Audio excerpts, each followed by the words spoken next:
Let me invite you into a question. Not a large theological question, not yet. A small one, almost technical. The Parsha for this week opens with these words, Emor el ha-kohanim b'nei Aharon ve'amarta alehem. Speak to the priests, the sons of Aaron, and say to them. Now pause for a minute. Listen to that again, slowly. Emor el ha-kohanim b'nei Aharon ve'amarta alehem. Speak to the priests, the sons of Aaron, and say to them. Emor, speak. Ve'amarta, and say. Did you catch that? Why say to speak and then to say? If the Torah wished to communicate content, one verb would have sufficed. The doubling feels unnecessary, redundant, almost inefficient. But the Torah is never inefficient. So what is happening here? Chazal offers a direction. Azhara legedolim al ha-ketanim. It is an admonition directed to the elders regarding the young. But let us linger there for a minute, because that answer, while possibly true, may not yet exhaust the strangeness. What if the doubling is not only about who teaches, but about how something that is taught enters a person? Emor, speak. Ve'amarta, and then say it again. What kind of message needs to be said twice? Not because it is unclear, but because it is weighty. Because it is kind of thing that if heard only once remains on the outside, external. But if repeated, it begins to settle deeper into ha'adam, into the heart of the person who hears. Now hold that thought. Because immediately after this double language opening, the Torah begins to define the priest, not through what he accomplishes, but through what he may approach. Let us look carefully. Kol ish asher bomum lo yikrav. Any man in whom there is a blemish shall not draw near. Again, pause there. Did you notice what the Torah did not say? It did not say he shall not serve. It did not say he shall not offer. It says lo yikrav. He shall not draw near.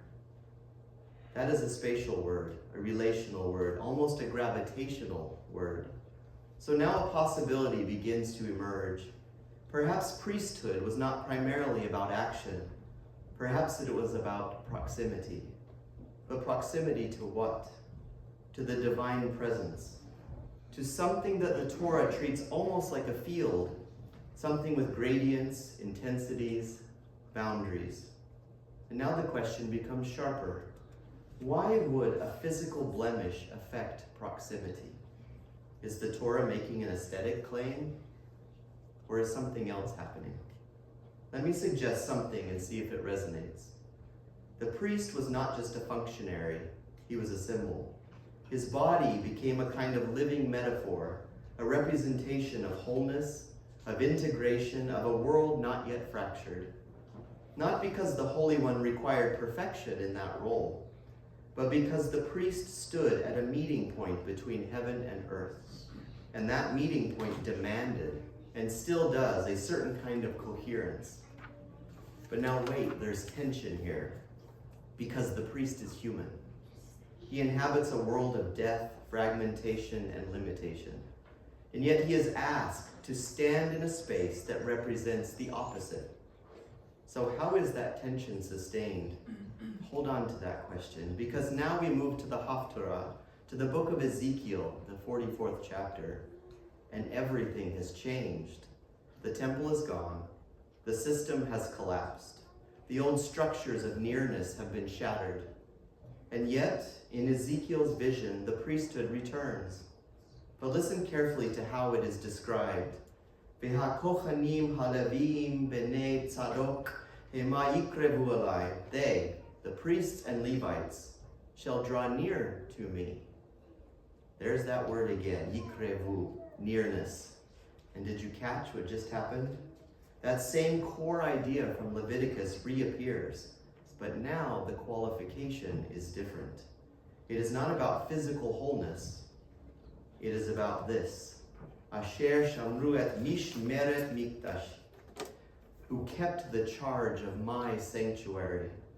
But that phrase is strange. Shamru mishmeret, guarded the guardian. Why the doubling? That should sound familiar. We have seen this pattern before. Emor ve'amarta, shamru mishmeret.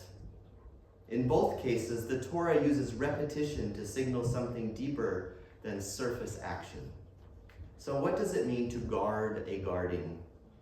Perhaps it is this: not merely to perform duties, but to preserve orientation, to remain aligned internally, even with externally everything is falling apart. And now something remarkable begins to emerge. In Leviticus, nearness is expressed through the integrity of the body. In Ezekiel, nearness is expressed through the integrity of loyalty. Two different axes, two different signs, marking points. Two different ways of identifying who may draw near. Now hold both of those in your mind, because now we step into a scene in the Gospel of Matthew, the 26th chapter, and everything converges. Yeshua, the Master, stands before the high priest. Think about that for a moment. In Leviticus, it is defined who may draw near, and Ezekiel defines who remains worthy to draw near. Then the high priest is the embodiment of both systems.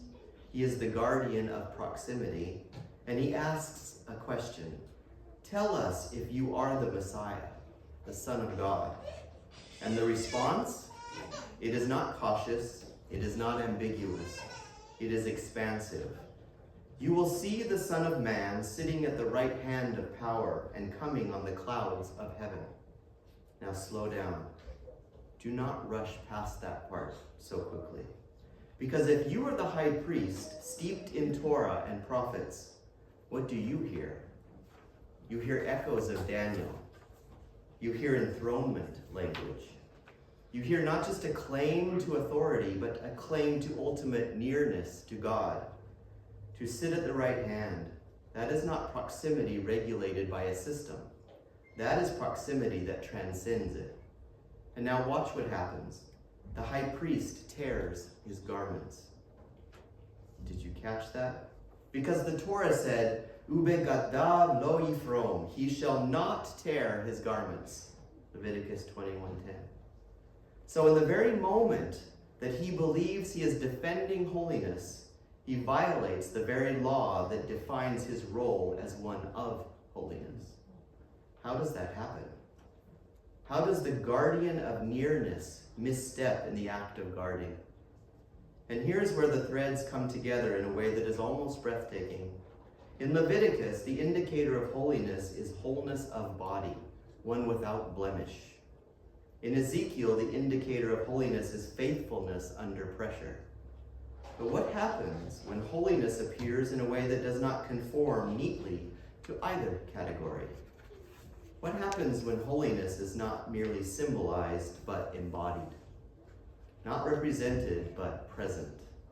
Because if that happens, then all the previous categories become insufficient.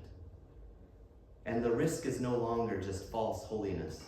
The risk is misrecognition. The high priest sees something, and he interrupts it through the only framework that he has. And within that framework, the claim is blasphemy, because it sounds like an illegitimate seizure of nearness to God. But what if the framework itself is incomplete? Emor, speak, and then speak again. Because perhaps the Torah is teaching something subtle but profound, that the ability to recognize holiness is not automatic. It must be cultivated, repeated, deepened. Not just through laws, but through perception, through learning how to see. Kedoshim tihu, you shall be holy. This is not only a command to become, it is a command to attune, to become the kind of person who can discern nearness, who can sense the difference between structure and presence. Because if that attunement is absent, then those entrusted with guarding the sanctuary can stand in front of holiness itself and not recognize it.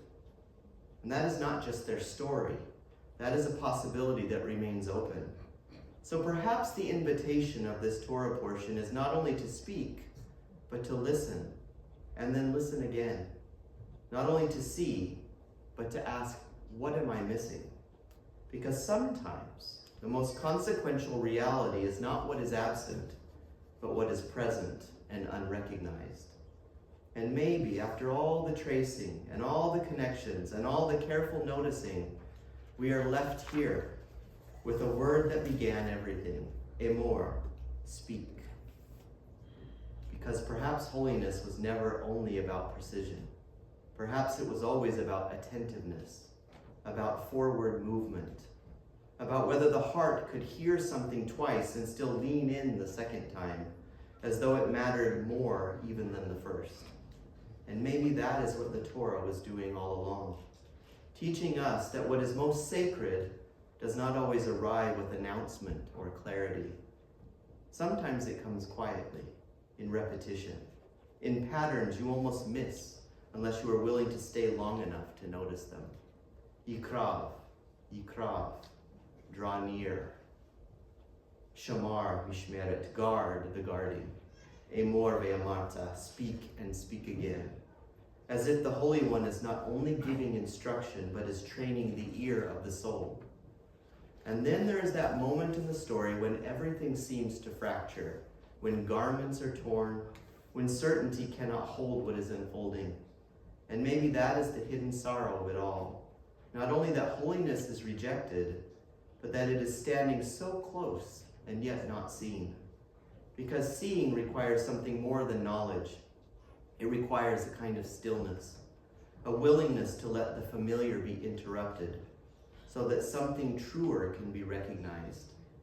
And perhaps this is what the priest was always meant to carry, not only the service, not only the law, but the unbearable responsibility of nearness, to stand between worlds and not mistake the moment when heaven steps closer than expected. Emor, speak. And then when you think you have heard it, listen again. And those who are willing to hear it twice may discover that what they thought was repetition was actually invitation. They are spoken again so that the heart can finally believe they were meant for it.